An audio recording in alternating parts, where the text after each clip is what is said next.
Stupid, lazy, careless, stubborn, problem child. I would like you to think back to a time where you heard one or multiple of these used to describe yourself. Doesn't feel good, does it? There's 26 of us in this class. What would you think if I told you at least 3 of us have heard these used as descriptors of ourselves and who we are as people by teachers, family, friends, even strangers, on a near daily basis all of our lives? Today I'd like to discuss the importance of fostering ADHD symptoms rather than condemning or fixing them.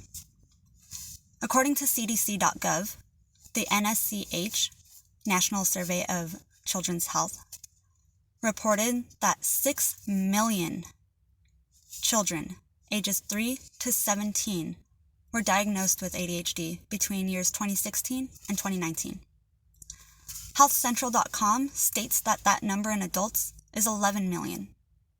So ADHD is nothing new, and it is very prevalent, and yet it's something we're still trying to fix. So the first reason that we should foster the symptoms of ADHD is because of what ADHD and the symptoms are themselves.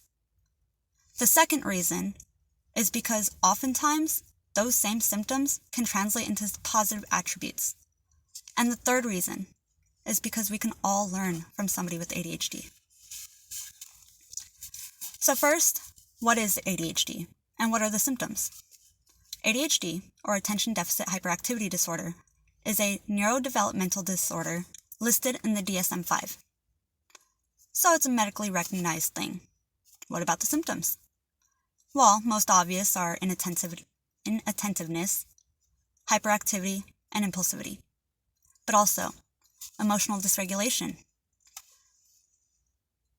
rejection sensitivity, reckless behavior, poor organization and prioritization skills, poor working memory, little to no motivation, and fidgeting or tics, and so much more. So, contrary to popular belief, ADHD is more than being a little forgetful or a little impulsive. And if we fostered those symptoms, they can become something beautiful. So now that we know what ADHD is, and the symptoms I'm proposing that we foster and guide, next, let's discuss how those same symptoms can translate into positive attributes. Bill Gates, Walt Disney, Thomas Edison. One thing these 3 men all have in common: they all had ADHD. Impulsivity and recklessness can directly translate to creativity, problem solving, and healthy risk-taking. What if we guided and directed those impulsive behaviors and recklessness? According to ADHDandbiz.com, ADHDers are 300% more likely to start up their own business. Hyperactivity and emotional dysregulation and rejection sensitivity can all become motivators to succeed. Hyperactivity is more than physical. It can also be mental, racing thoughts, a brain that seems to run on a motor. These are the people that talk a mile an hour and describe themselves as having 30 tabs open and where's the music coming from. Rejection sensitivity drives success out of fear of being below average, getting in trouble, or even proving to be a failure, which can set off the symptoms of emotional dysregulation, which in essence is an emotional response that seems disproportionate to this situation. If we encouraged and carefully guided these symptoms, racing thoughts could turn into creativity, productivity, problem solving. Emotional dysregulation could quickly turn into pride and eagerness to try new things or try again, and self-confidence. And rejection sensitivity? That's just the motivator. How many more Bill Gates could there be? And finally, what could we learn from the ADHDer? I am something that experts call twice exceptional. This means I am intellectually above average, not trying to toot my own horn, but I also have a neurodevelopmental disorder, ADHD. Classes came easy to me, grades came easy to me. On paper. In reality, they were the hardest things I've ever done. I was told constantly if I just stopped being lazy, I'd meet my fullest potential. I wasn't lazy. I was inattentive, and I had a poor working memory. Still do. Thank God for the note cards. And this made me less motivated to go beyond what was expected of me. And in high school, I met my first professor who guided and fostered my symptoms. I was allowed to do my work on my stomach on the floor, or go outside and do it, listening to music. Anything to make it more creative for me. And as a result, I retained the information I learned. As a result, I graduated as a junior. I did not test out. I graduated with my diploma as a junior.